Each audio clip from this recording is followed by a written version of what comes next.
Assalamualaikum warahmatullahi wabarakatuh. Ingin hasil jepretan foto kita seperti seorang profesional? Saksikan video pelatihan, videografi dan fotografi berikut ini yang dipersembahkan oleh Kang Kamil dan Bang Rosa Dijamani sebagai moderator, didukung oleh DPP Persada Nusantara. Wassalamualaikum warahmatullahi wabarakatuh. Bismillahirrahmanirrahim. Saya Oke, ulangi lagi. silakan. Assalamualaikum warahmatullahi wabarakatuh. Waalaikumsalam warahmatullahi wabarakatuh. Alhamdulillahirabbil alamin. Wassalatu wassalamu ala asrofil anbiya'i wal mursalin Muhammadin wa ala alihi washabihi ajmain. Amma ba'du. Sahabat sekalian yang saya hormati, wabil khusus di sini ada beberapa senior Persada, ada ketua umum dari Persada Nusantara, ada juga Teh Helmawati sebagai ada Habib Yusuf, ada teman-teman yang lain dari Persada, tidak bisa saya sebutkan satu persatu, para guru, para mahasiswa yang sama-sama hadir. Alhamdulillah, puji syukur kita panjatkan kepada Allah SWT. Pagi hari ini, sesuai dengan rencana, kita bisa melaksanakan pelatihan videografi. Alhamdulillah. Mudah-mudahan ilmunya bisa kita praktekkan untuk hal-hal yang baik. Rekan-rekan semua, dari ilmu videografi yang sekelumit ini, ya, semoga bisa dipakai untuk bermanfaat. Selanjutnya, salawat dan salam kita sanjungkan kepada Nabi kita, yaitu Habibana wa Nabiyana Muhammad sallallahu alaihi wasallam. Sahabat sekalian, insya Allah materi pagi hari ini tentang kamera shot, angle, movement, dan composition. Intinya nanti tujuan kita, ya, untuk setelah pelatihan ini minimal kita bisa menghasilkan gambar yang bagus, gitu ya. Minimal kita bisa menghasilkan gambar yang bagus. Bagaimana juga edit by kamera, terus minimal tesnya itu terstandar lah. Itu pertama, ketika Anda ingin membuat sebuah video, maka Anda harus mengetahui dulu namanya establishing shot. Jadi establishing shot itu adalah pengenalan pertama di mana lokasi yang ingin Anda ambil. Contoh misalnya hal-hal yang ringan aja, misalnya di sebuah pesta pernikahan. Karena ini terkait dengan masalah informasi, maka tetap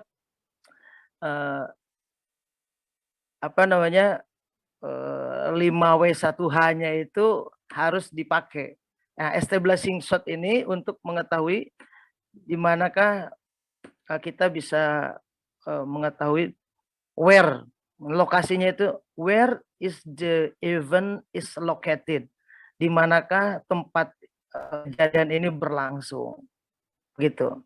Jadi establishing shot, kalau Anda mau nge-shoot kampus, maka dari luar gerbang kampus itu, kampus Anda harus di shot.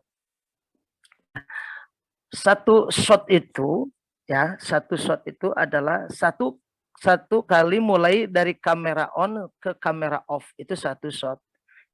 Oke, setelah establishing shot, maka selanjutnya adalah master shot. Jadi kalau misalnya sendiri tidak perlu master shot, tapi kalau untuk yang huge production atau produksi yang besar, maka kita harus memiliki master shot. Jadi apapun yang terjadi, ini antisipasi dari hilangnya rekaman, atau ini untuk backup, ya. Itu master shot. Ini ada close up.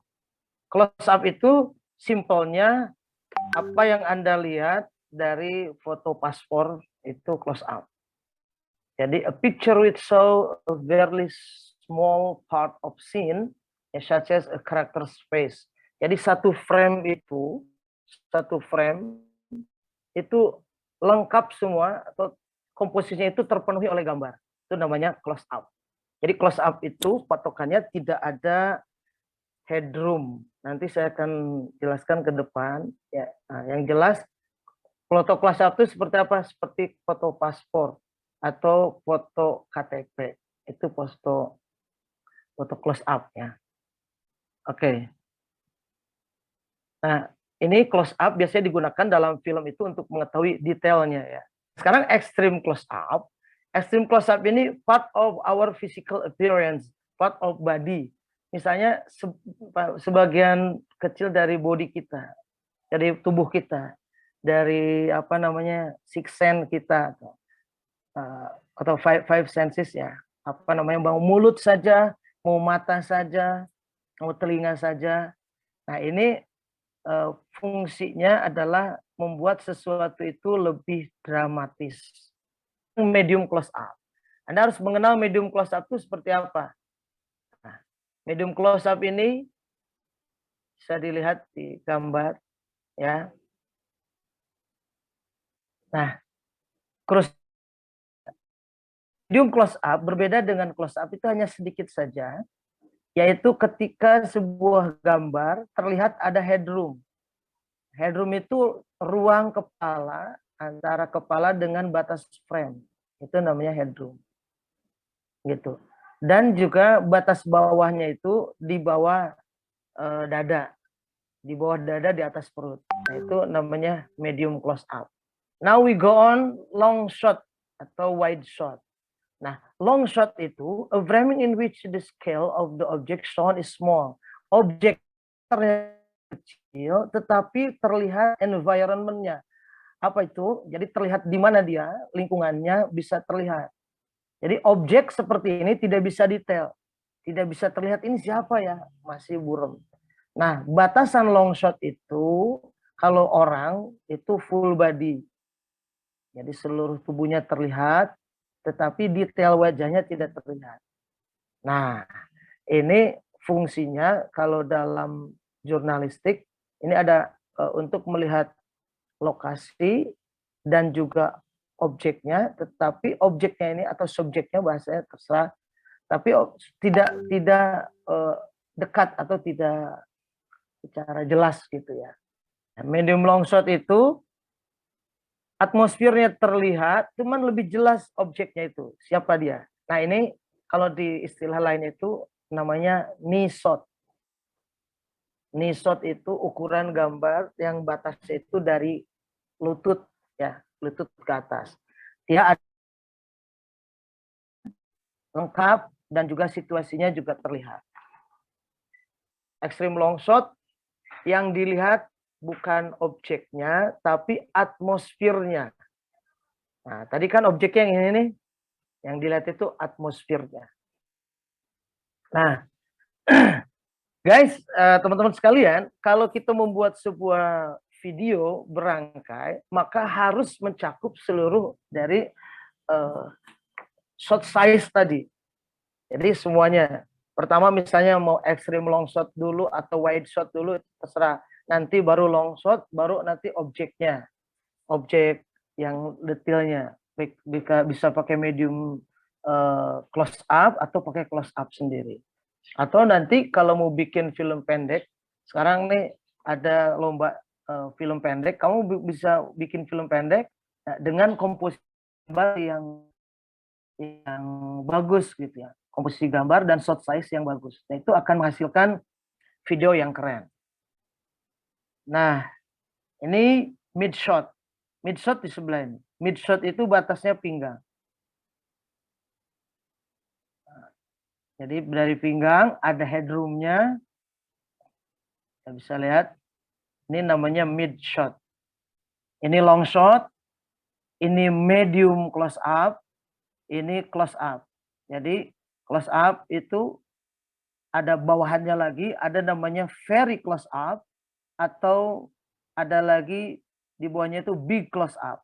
Kalau dalam fotografi dan videografi itu tidak boleh kita memotong leher.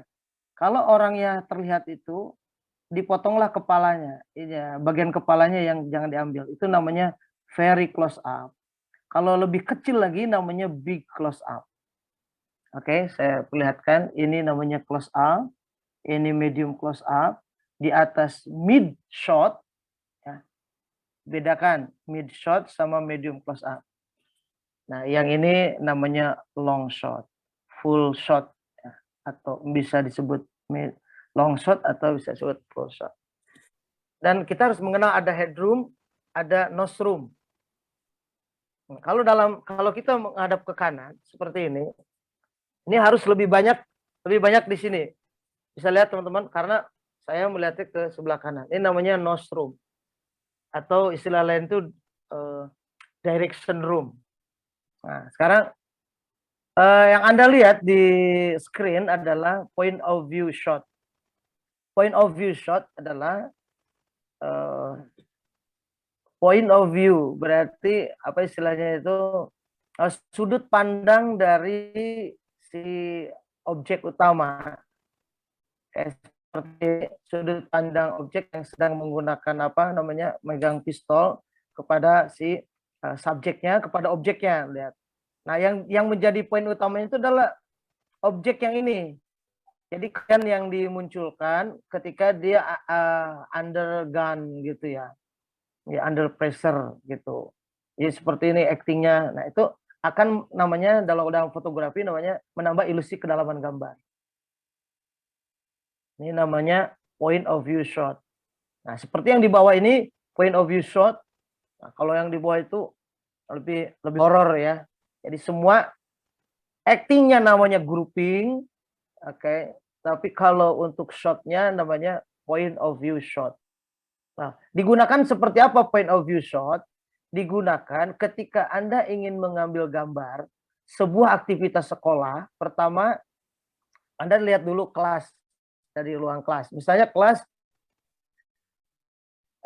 IPA 1, klik foto IPA 1 atau on IPA 1. Setelah itu Anda masuk, bisa di-pause atau tidak. Kalau untuk video tidak perlu di-pause, masuk. Anda lihat dari depan. Ada dari depan, ya, beberapa detik, cukup 5 detik saja. Tak, tak, tak, tak, tak. Setelah itu Anda pause, ambil dari apa sih apa yang mereka lakukan. Mereka lakukan itu kita ambil dari belakang pundaknya dari siswa kita. Itu namanya sudah bisa menjawab where, terus when and who, atau what, ya itu sudah seperti itu. Nah, kalau how itu namanya nanti dengan wawancara, untuk mengetahui how-nya dengan wawancara. Nah, jadi point of view shot itu digunakan apa yang sedang objek kerjakan atau apa yang terjadi. Kalau seperti ini kan apa yang terjadi. Nah, kalau dalam ini namanya drama. Kan karena objek videografi itu ada drama, ada video klip, ada juga news, berita. Ada juga PSA, Public Service Announcement. Apa itu Public Service Announcement? Iklan layanan masyarakat. Nah, itu juga sama. Jadi bukan satu-satunya objek dari videografi itu adalah apa istilahnya sinema saja, bukan. Nah, tapi objek videografi itu dokumentasi pun juga termasuk objek dari videografi. Oke. Kalau Anda ingin mengetahui lawan bicara, maka kita bisa lihat dari over shoulder. Ini istilah yang sangat lazim sekali dalam fotografi. Ya. Over shoulder itu bukan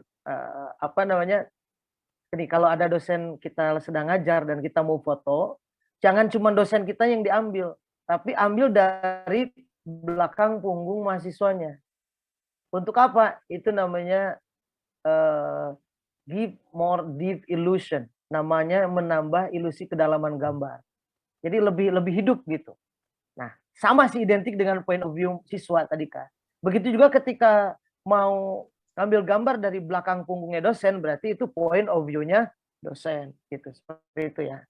Jadi melakukan ini sehingga gambar kita itu tidak sendiri. Gambar kita itu tidak sendiri, cuma dosennya doang. Itu kurang hidup. Dalam dunia videografi itu kurang hidup. Ambil penontonnya. Makanya sekali-kali kalau ada sebuah acara webinar, ya, atmosfer penonton itu ambil. Pak, kita kalau mengambil atmosfer penonton misalnya ketinggalan momen.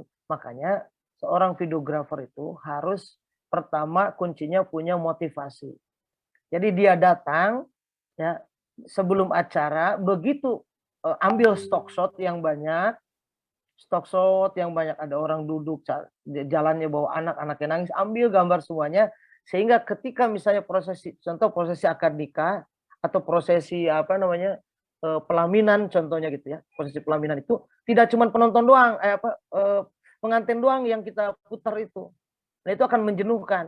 Tapi detail-detail orang makan, orang nguap, orang apapun kita ambil gambarnya, itu bisa dimasukkan dalam editingnya, bisa cut away nantinya atau dissolve, bisa cut away atau dissolve, bisa disisipkan lah intinya. Jadi gambar itu akan terlihat hidup ya. Saat ini kita ngambil 2 orang ya. Ukuran gambarnya ini apa nih kira-kira tadi? Coba ada yang masih ingat Kak? Ini ukuran gambarnya apa?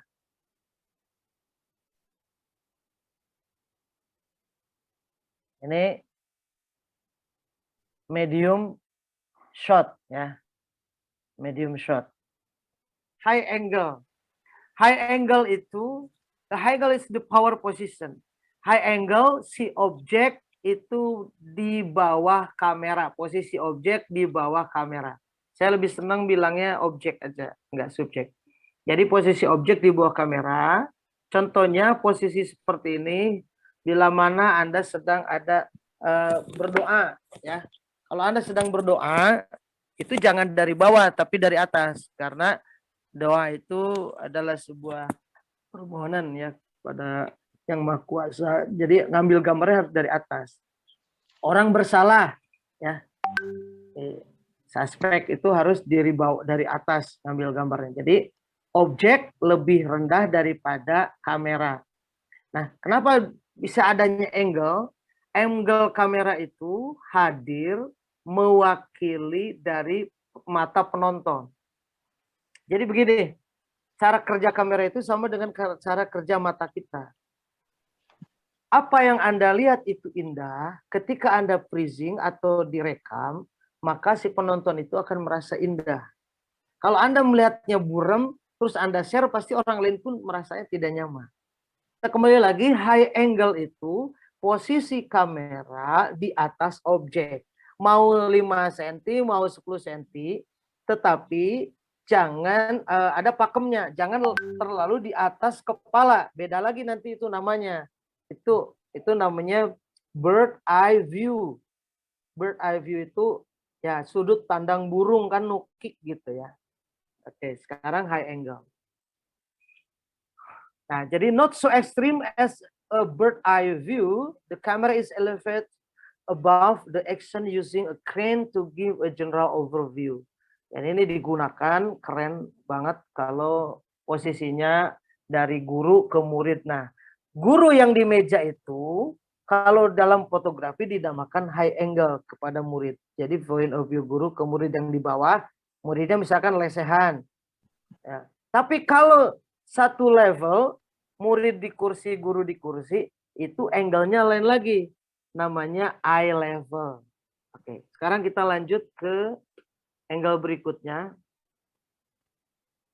Oke, sebentar, ini yang bawah ini penting. A high angle shot can make a character seem more superior, ya, and the subject more vulnerable atau inferior. Jadi si objek ini nih, objek gambar kita ini, dia lebih rendahan daripada dikesankan itu daripada si kita nih, si penonton atau viewernya. Oke, jadi bagaimana cara membuat objek itu lebih rendah supaya terlihatnya lebih rendah, lebih lower class, itu ambilnya high angle. Makanya hati-hati yang ngambil gambar guru, ngambil gambar dosen, jangan high angle. Dosen duduk, kita berdiri, itu kurang bagus. Lebih baik kitanya turun dikit, eye level. Sering lihat gambarnya Soekarno ya? Nah, gambarnya Soekarno itu diambil low angle. Posisi kamera di bawah objek. Low angle itu membuat si objeknya ini hyperior. Lebih tinggi lah derajatnya atau lebih berwibawa gitu ya. Mau miring, sudut miring. Ini untuk yang level-level dramatis seperti ini, Ini namanya canted angle. Ya. Sometimes the camera is tilted. Tilted itu diturunin, dikebawahin. Place horizontal to floor level. Di bawah dari lantai, di lantai disimpan. The shot suggest imbalance, transition in instability. Jadi dimiringkan. Contoh gini, kepala kita nggak bisa masuk nih, kepala si kameramen, tapi tangan masuk. Nah itu bisa disebut dengan canted angle. Ya, ini untuk yang horor film atau menambah sisi-sisi dramatis lah ya, menambah sisi dramatis daripada apa? Dari hasil gambar yang kita lakukan. Oke, baik. Sahabat sekalian, ada lagi yang dinamakan tadi bird eye view.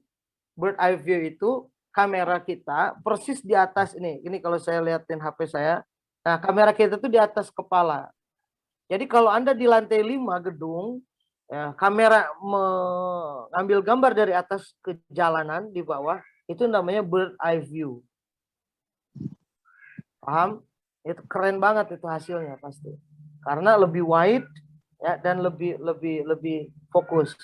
Nah, tapi ada lagi ya, cuman langka jarang sekali digunakan. Itu namanya ground shot. Ya. Ground shot itu menyimpan kamera, disimpan di lantai atau di jalan. Nah, dicoba nanti Anda pakai pakai tripod seperti ini ya. Nah, Anda dari mobil, di atas mobil terus dikeluarkan HP-nya dari mobil dikeluarkan. Nah, coba di-on-kan kameranya, ada yang pakai kalau ada yang pakai remote enak ya. Nah, itu coba dari bawah jalan kira-kira 3 atau 10 atau berapa meter ya, 10 atau 20 meter, lihat apa yang terjadi. Karena kamera ini mewakili mata kita, keren hasil gambarnya. Oke. Nah, itulah angle kamera, teman-teman sekalian. Jadi angle kamera ada low angle, ada high angle, ada tambahannya ini eye level. Nah, sekarang kamera movement. Penting sekali kamera movement. Nah, ini udah langsung, kalau ini udah ke videografi ya. Karena kalau foto itu tidak bisa movement kalau foto. Freezing foto itu. Oke. Kamera movement atau pergerakan kamera. Pergerakan kamera itu pertama ada tilt, bahasanya tilting. Tilting itu pergerakan kamera dari atas ke bawah, namanya atas ke bawah itu tilt down, turun ya. Karena ini fokus saya ke HP. Kita mau ngambil produk nih, buka produk apa? Misalnya Bapak mau promosikan restoran. Promosi restoran tuh biar menarik, ambil langit dulu. Tak, turunkan, namanya itu tilt down. Set, tak, itu akan menggiring penonton lebih cepat. Ya, daripada langsung to the point. Nah, gitu ya. Diambil langit, set, turunkan, itu namanya tilting. Set, udah gitu, jangan terlalu lama. Seperti aja kita bisa membaca nama dari rumah makan tersebut. Tak, udah kebaca, langsung baru kita masuk. Jadi kenapa iklan di TV itu cepat sekali waktunya? Karena dia pertama iklan itu biayanya mahal. Ya. Iklan itu paling banyak itu 10 detik. Anda bisa lihat ya, 10 detik itu ada yang sampai 50 juta. 10 detik sekali tayang. Apalagi di frame time. Frame time itu mahal sekali. Kalau yang murah itu jam 4 subuh Bang Ros. Ya iklannya 10 sekali tayang itu ada yang 4 juta. Kalau acaranya di frame time gitu, wah itu mahal sekali. Mahal sekali. Ada press listnya. Ya, kalau mau lihat itu tuh ada. Nah, kenapa bisa kita harus sebagai seorang videographer itu harus ambil intinya. Nah, itu untuk keperluan iklan. Jadi ambil gambar tak cut. Nah, tapi tapi bisa dicerna. Oke.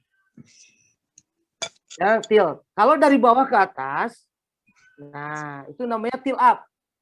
Oke, lihat. A tilt usually also implies a change into the angle of framing. Jadi kalau dari high angle view, inferior, low angle view, superior. Pengen penasaran lihat orang dari kaki terus sampai ke dia. Itu namanya tilt up.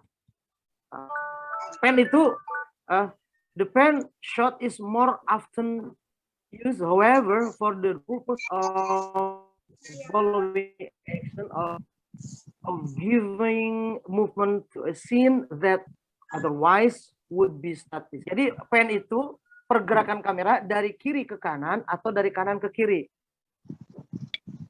Fungsinya Anda harus tahu bahwa fungsi pen itu harus ada motivasinya. Jadi kenapa kita ambil gambar ke kanan? Karena di kanan ada action. Kalau di kanan tidak ada apa-apa, untuk apa kita panning? Udah aja di cut gitu. Nah, dari kiri ke kanan juga sama. Nah, ini terpenting. Ini udah mulai videografi. Kalau Anda ngambil gambar seperti ini, posisinya berdiri, ya. Sebelum di cut, jangan coba-coba dirubah. Itu akan rusak gambar. Dan itu sulit ngeditnya itu kalau seperti itu. Kecuali dibuang sayang. Dan ingat, hati-hati dalam penggunaan kamera HP itu tidak boleh terbalik. Tidak boleh terbalik. Ya. Jadi tidak boleh terbalik. Posisi kamera ada di atas. Jangan terbalik. Kalau terbalik gambarnya akan jadi terbalik. Ingat, posisi Anda sebagai kameramen. Kalau ada musik jangan ikut joget. Karena kasihan itu kasihan penontonnya. Jangan ikut goyang, tetap harus stabilkan. Nah, anggap tangan kita ini sebagai tripodnya. Jadi harus pelan. Ya, jadi panningnya tuh pelan, ke arah kiri kanan. Dan ada feature di video kita itu untuk namanya apa? Kalau di video itu ada pause ya, pause. Nah, pause itu gunakan untuk apa? Supaya kita nggak ribet untuk ngeditnya. Di pause aja, pause, kita move lagi, pause. Kalau di cut nanti tidak menyatu ya. Kalau di stop itu tidak menyatu gambar. Nah, kalau saya biasanya pakainya pause. Pause dulu, kita lanjutkan lagi. Gitu. Itu salah satu tipsnya. Jadi kalau ditutup di pause, gambar kita nggak berkesinambungan. Jadi harus pakai proses editing. Nah, ada edit by kamera, salah satunya dengan cara di pause, dan kameramen itu harus mau dan berani movement. Jadi kalau acara di depan, kita di belakang, kalau jiwa kameramen atau apalagi dapat tugas sebagai kameramen atau videographer, maju ke depan. Gitu. Jadi ada ada movementnya. Jangan ngambil zoom, dipaksakan untuk zoom di belakang. Apalagi kamera HP, zoomnya ini tidak smooth. Cepat banget pergerakannya itu. Beda lagi kalau dengan camcorder. Kamera camcorder itu kan ada touch-nya, enak. Dia smooth banget zoomnya. Jadi pan itu ada dua ya. Ada pan left dari kanan ke kiri atau dari kiri ke kanan. Pan right. Si kameramen ini bisa jalan menggunakan membawa kamera. Besar kecilnya kamera itu tergantung ya. Karena kita ini lagi fokus ya ke kamera ke kamera HP, maka orang handheld berarti jalan tidak menggunakan tripod ya, tripodnya seperti ini. Tracking shot. Kalau tracking shot itu seperti ini, tracking shot. Ya. Ini tracking shot itu menggunakan track jalan seperti kereta lah, jalan kereta itu namanya tracking. Nah, tracking shot itu ada yang si kameramen itu naik di mobil ya, si objeknya itu yang lari, atau misalnya kameramennya yang pakai track, objeknya yang diam. Gitu, tracking tuh. macam-macam. Yang pasti ada pergerakan. Jadi ada bisa backward, bisa left to right, right to left, ya, bisa maju, bisa ke belakang, itu namanya tracking. Tracking. Ya, dolly itu seperti ini, guys. Ya. Ini untuk kebutuhan film. Bawahnya namanya dolly track, ini dolly-nya nih. Kayak mainan anak-anak lah. Nah, crane shot. Crane shot ini teknologi masih jadul. Kalau sekarang seperti tadi yang di video konser itu ada nyapu penonton, itu namanya Jimmy Jeep. Dalam dunia fotografi mengenal istilah namanya the rule of third. Apa itu the rule of third? The rule of third itu hukum pertigaan. Jadi frame kita dibagi 3 ke kanan, 3 ke atas. Nah, seperti ini. Ya. Jadi kamera kita dibagi 3. Nah, yang terbaik itu adalah yang bisa menyesuaikan gambar dari frame kita. Lihat, orang ini ngadep ke sebelah kiri, maka ruang di sini harus lebih banyak. Jadi nanti si gambar ini berdeskripsi, bercerita, ada apa di sini gitu. Jadi membuat penasaran. Jadi orang ini jangan ada di sini posisinya kalau mau menghadap ke sebelah kiri. Tapi kalau mau menghadap ke sebelah kanan posisinya di sini. Nah, ini namanya point of interest. Point of interest. Kalau kita mau bagus untuk multi kamera seperti ini yang di gambar sudah terlihat ya. Ini untuk talk show. Untuk talk show itu minimal ada 3 kamera dan kameranya standarnya harus sama. Nah, kalau misalnya kayak kamera HP mau nggak mau harus sama gitu. Tapi kalau beda-beda dikit itu wajar, Mas. Beda-beda dikit kecuali kalau sifatnya komersil. Nah, dan orang yang pesan ke kita itu tahu kualitas gambar. Kalau tidak itu nggak kelihatan, Mas. Asal jangan terlalu jomplang, misalnya yang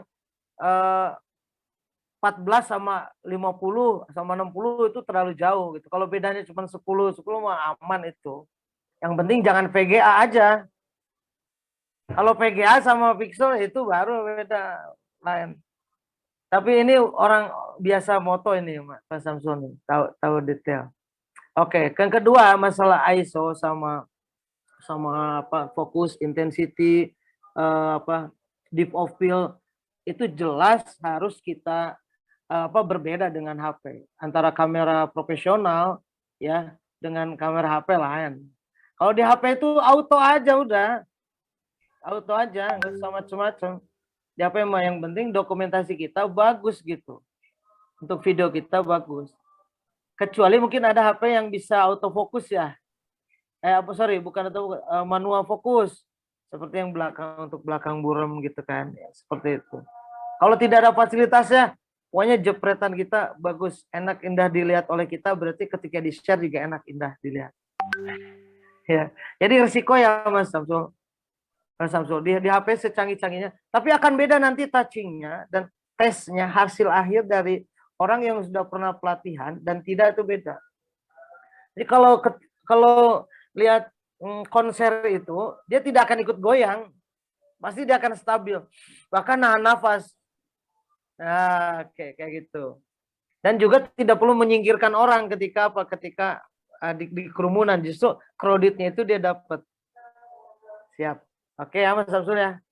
Ya, ini gambaran untuk yang multi kamera ya. Jadi minimal kalau wawancara itu ada 4 atau 3. Jadi yang satu fokus ke sudut kanan, yang satu fokus ke sudut kiri, yang tengah ini sebagai center. Center seluruh narasumber. Nah, switcher itu fungsinya untuk merubah semua ini. Untuk gantian. Oke, sip. Ya, terima kasih Bang Ros. Assalamualaikum warahmatullahi wabarakatuh. Allahumma shalli ala Muhammad. Ya, terima kasih kepada Kang Kamil atas ilmunya dan pencerahannya. Juga kepada Bang Ros memandu acara ini, juga Teh Helma yang aktif yang mengawal dari awal. saya merasa terkesan dengan acara ini. Ya, waktu saya mahasiswa dulu, saya aktif di pers kampus ya, pers mahasiswa. Waktu itu masih media cetak ya, belum ada media online. Jadi proses fotografi pernah juga saya geluti ya, tapi setelah tamat mahasiswa hampir tidak lagi bersentuhan dengan proses ini. Jadi betul kata Kang Kamil, ilmu ini terus berkembang ya, seperti yang pernah saya dapatkan pelatihan tempo hari. Nah, yang disampaikan oleh Kang Kamil hari ini lebih banyak ilmu-ilmu baru yang saya dapatkan dan ternyata berkembang, apalagi sekarang sudah zaman digital. Waktu itu masih klise Kang Kamil, kita moto cuci klise begitu ya. Sekarang nggak ketemu lagi ya. Jadi betul-betul sudah berkembang. Dan alhamdulillah mahasiswa sekalian yang hadir pada kesempatan kali ini, Ustazah, kita berharapkan hal-hal yang baik, yang mencerahkan, mudah-mudahan juga bermanfaat bagi kita dalam dunia pendidikan. Sekira demikian komentar saya. Terima kasih yang sedalamnya untuk Kang Kamil dan penyelenggara pada acara ini, Persada Nusantara. Baik, tadi ada permintaan dari Bang Ros untuk memimpin doa. Kita berdoa mudah-mudahan acara ini bermanfaat ya, berdampak luas bagi kemaslahatan umat ya dan kita semua. Bismillahirrahmanirrahim. Alhamdulillahirabbil alamin. Allahumma shalli ala sayyidina Muhammadin tibbil qulubi wa dawaiha wa afiyatil abdani wa shifaiha wa nuril absari wa diyaiha wa ala alihi wa sahbihi wasallim. Allahumma ja'al jam'ana hadza jam'an marhuma wa tafarruqana min ba'dihi tafarruqan ma'suma. Allahumma ij'al bainana amin wa hdina sabila wa najina min al-zulumati ila an-nur wa jannibna al-fawahisha ma dhahara minha wa ma batan. Allahumma barik lana fi asma'ina wa absarina wa arwahina wa zurriyyatina wa tub 'alaina innaka antat tawwabur rahim. ربنا أرنا الحق حقا وارزقنا اتباعه وأرنا الباطل باطلا وارزقنا اجتنابه ربنا آتنا حسنة وفي الآخرة حسنة وقنا عذاب النار وصلى الله على سيدنا محمد وعلى آله وصحبه وسلم.